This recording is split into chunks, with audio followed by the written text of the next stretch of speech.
नमस्कार विद्यार्थ्यांनो, आज आपण बघणार आहोत इयत्ता 6वीचा पाठ दुसरा. पाठाचे नाव आहे इतिहासाची साधने. चला तर आपण या पाठाचा आता स्वाध्याय बघूया.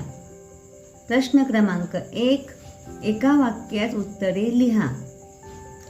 1. लिहिण्यासाठी कोणत्या साहित्याचा उपयोग केला जाईल?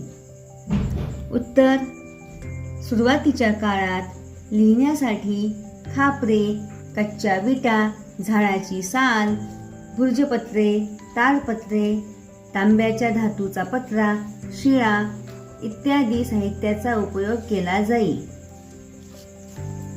2. वेदवाङ्मयातून कोणती माहिती मिळते? उत्तर: वेदवाङ्मयातून इसवी सन पूर्व 1500 पासूनच्या प्राचीन भारतीय इतिहासाविषयीची माहिती मिळते. 3. मौखिक परंपरेने कोणते साहित्य जतन करून ठेवले आहे?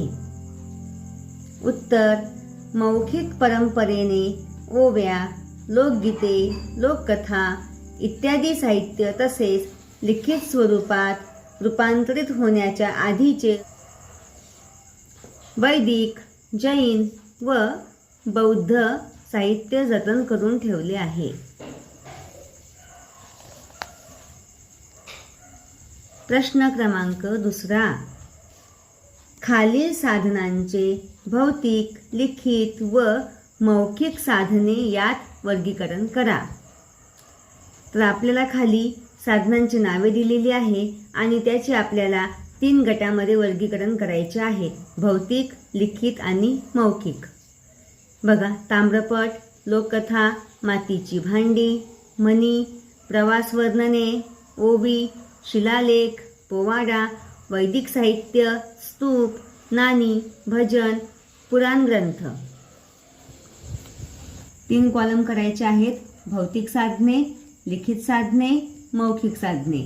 तर त्यापैकी जे भौतिक साधनेमध्ये लिहायचं आहे, लिखित साधने आणि मौखिक साधनेमध्ये. तर बघा, मौखिक साधनेमध्ये मातीची भांडी.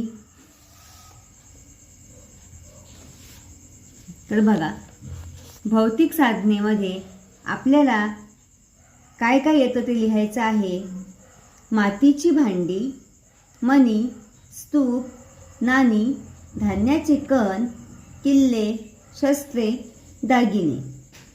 आता लिखित साधने यामध्ये कोणती साधने येतात ते बघायचं आहे: ताम्रपट, प्रवास वर्णने, शिलालेख, पुराण ग्रंथ, पोवाडे, वैदिक साहित्य.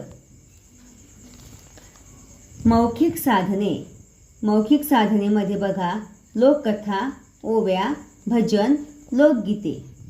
तर अशा प्रकारे आपण साधनांमध्ये वर्गीकरण केलेले आहे.